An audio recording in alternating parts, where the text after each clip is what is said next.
ভগবদ গীতা একটি গভীর দর্শনীয় গ্রন্থ যা জীবনের মূল নীতি ও আত্মার প্রকৃতি নিয়ে আলোচনা করে। এখানে আত্মার জন্ম ও মৃত্যু, কর্মের পরিণতি এবং শরীর ও আত্মার সম্পর্ক নিয়ে বিস্তারিত ব্যাখ্যা করা হলো। আমি গীতাঞ্জলি লাইফস্টাইলে সবাইকে স্বাগত। নাম্বার 1, আত্মার প্রকৃতি। ভগবত গীতায় বলা হয়েছে আত্মা অমর ও বিনশ্বর। শরীরের মৃত্যু ঘটলেও আত্মা কখনো মরে না, এটি পরিবর্তনশীল কিন্তু অবিরাম অস্তিত্বশীল। নাম্বার 2, জন্ম ও মৃত্যু। জন্ম এবং মৃত্যু হলো জীবনের চক্র। আত্মা এক শরীর থেকে অন্য শরীরে স্থানান্তরিত হয়। এই চক্র চলতে থাকে যতক্ষণ না আত্মা মোক্ষ অর্জন করে। নাম্বার 3, কর্মের পরিণতি। মানুষের কর্মের উপরে আত্মার গতি নির্ভর করে। ভালো কর্মের ফল ভালো গতি দেয়, যেখানে খারাপ কর্মের ফল খারাপ গতি দেয়। এটি ক্রিয়ের শান্তি ও পুরস্কারের আইন। নাম্বার 4, শারীরিক ও আধ্যাত্মিক সম্পর্ক। শরীর হলো আত্মার আবরণ। আত্মার প্রকৃতি ও কার্যকলাপ শরীরের মাধ্যমে প্রকাশ পায়। শরীরের স্বাস্থ্য ও আধ্যাত্মিক অবস্থান আত্মার গতি নির্ণয় করে। নাম্বার 5, 3টি প্রকারের কর্ম। ভগবদ গীতায় 3 প্রকারের কর্মের আলোচনা হয়েছে: সাত্ত্বিক, রাজসিক এবং তামসিক। এই 3টি কর্মের প্রভাবে ভিত্তিতে মানুষের চরিত্র আত্মার গতি নির্ধারিত হয়। নাম্বার 6, সাত্ত্বিক কর্ম। সাত্ত্বিক কর্ম হলো ভালো কর্ম। এটি জ্ঞান, আনন্দ ও শান্তি আনে। সাত্ত্বিক কর্মের ফলে আত্মা উন্নতি করে এবং উচ্চগতি অর্জন করে।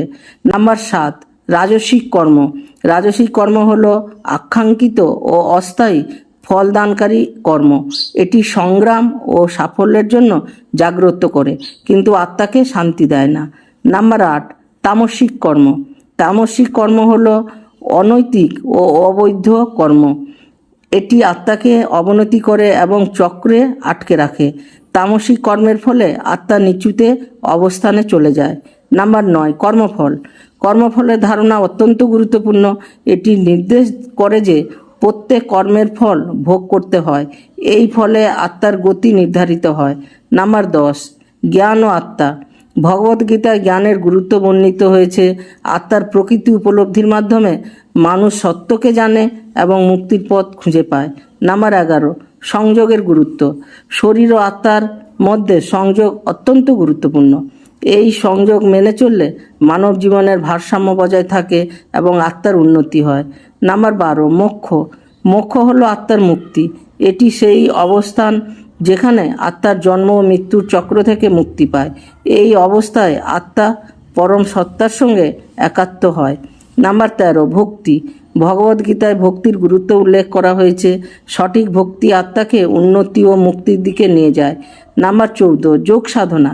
যোগ সাধনা আত্মার উন্নতির এক মাধ্যম। এটি শরীর ও আত্মার মধ্যে সেতুবন্ধন স্থাপন করে, আত্মিক জ্ঞানে অর্জনে সহায়তা করে। নাম্বার 15, ধর্ম ও কর্ম। ধর্ম হলো সঠিক কর্ম। ধর্ম পালন করলে আত্মা সঠিক গতি পায়। এটি সামাজিক ও আধ্যাত্মিক উন্নতির পথে পরিচালিত করে। নাম্বার 16, সিদ্ধান্ত গ্রহণ। কর্মের ফলে সিদ্ধান্ত গ্রহণের ক্ষমতা বাড়ে। সঠিক সিদ্ধান্ত আত্মাকে সঠিক পথে পরিচালিত করে। নাম্বার 17, আত্মনিয়ন্ত্রণ। আত্মনিয়ন্ত্রণের মাধ্যমে মানুষ নিজের কর্ম নিয়ন্ত্রণ করতে পারে। এটি আত্মার উন্নতি ও শান্তির জন্য গুরুত্বপূর্ণ। নাম্বার 18, মন ও আত্মা। মন হলো আত্মার একটি অংশ। মনকে নিয়ন্ত্রণ করা আত্মার উন্নতির জন্য অপরিহার্য। এটি চিন্তা ও কর্মের মাধ্যমে সেতুবন্ধন স্থাপন করে। নাম্বার 19, চরিত্র গঠন। ভগবদ গীতায় চরিত্র গঠনের উপর গুরুত্ব দেওয়া হয়েছে। ভালো চরিত্র আত্মার উন্নতি ও উচ্চগতি নিশ্চিত করে। নাম্বার 20, কর্মের শিক্ষা। কর্মের মাধ্যমে মানুষ শেখে। এই শিক্ষার মাধ্যমে আত্মার গতি নির্ধারিত হয়। নাম্বার 21, আত্মার উদ্দেশ্য। আত্মার উদ্দেশ্য হলো মুক্তি। মুক্তির পথে চলতে হলে সঠিক কর্ম ও চিন্তা প্রয়োজন। নাম্বার 22, মননশীলতা। মননশীলতা আত্মার উন্নতির জন্য অপরিহার্য। এটি আত্মার প্রকৃতি উপলব্ধির সুযোগ করে দেয়। নাম্বার 23, সৎকর্ম। সৎকর্মের মাধ্যমে আত্মা উন্নতি করে এবং ভালো গতি পায়। এটি মানব জীবনের সুখ ও শান্তি নিয়ে আসে। নাম্বার 24, ভক্তিমূলক কর্ম। ভক্তিমূলক কর্ম আত্মার উন্নতির জন্য গুরুত্বপূর্ণ। এটি আত্মাকে পরম সত্তার সঙ্গে যুক্ত করে। নাম্বার 25, আত্মপরিচয়। আত্মপরিচয় জানা অত্যন্ত জরুরি। আত্মার প্রকৃতি বোঝা গেলে মুক্তির পথ সহজ হয়। নাম্বার 26, ধৈর্য। ধৈর্য আত্মার গতি নির্ধারণে সহায়ক, এটি মানব জীবনের প্রতিকূলতাকে মেনে নিতে সাহায্য করে।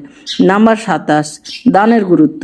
দান ও সেবার মাধ্যমে আত্মা উন্নতি লাভ করে, এটি সমাজের কল্যাণেও সাহায্য করে। নাম্বার 28, চিন্তা ও কর্ম। চিন্তা ও কর্মের মধ্যে সম্পর্ক খুব গুরুত্বপূর্ণ। সঠিক চিন্তা সঠিক কর্মের জন্ম দেয়। নাম্বার 29, সমাজ ও আত্মা। সমাজের জন্য আত্মার সম্পর্ক গুরুত্বপূর্ণ, সমাজের কল্যাণে আত্মার উন্নতি ঘটে। নাম্বার 30, আত্মশুদ্ধি।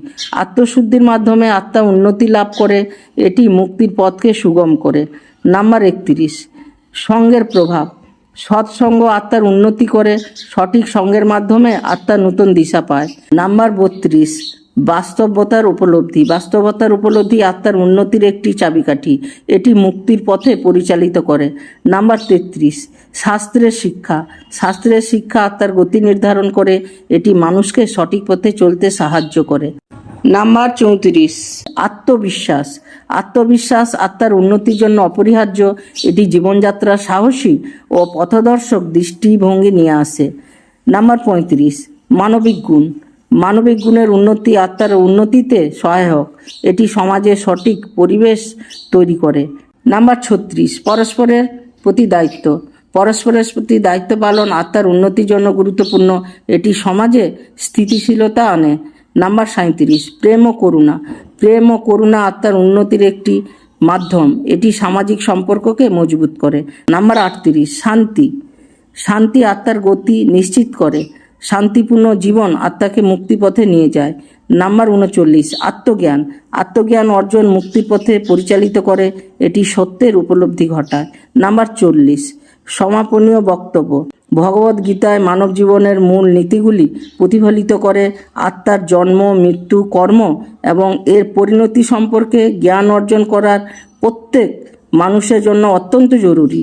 এটি আত্মার উন্নতির এবং মুক্তির পথকে স্পষ্ট করে। এই ভিডিওটা যদি ভালো লেগে থাকে তাহলে একটা লাইক কমেন্ট ও শেয়ার দিয়ে আমাকে উৎসাহিত করবেন। আমার চ্যানেলটাকে সাবস্ক্রাইব করুন আর আমার বেল আইকন টিপুন, যাতে পরবর্তী ভিডিও অতি সহজে আপনাদের কাছে চলে যায়। ঈশ্বরের কাছে আমি প্রার্থনা করি আপনারা সবাই সুস্থ থাকবেন ও ভালো থাকবেন, এই বলে আমি শেষ করছি। ধন্যবাদ।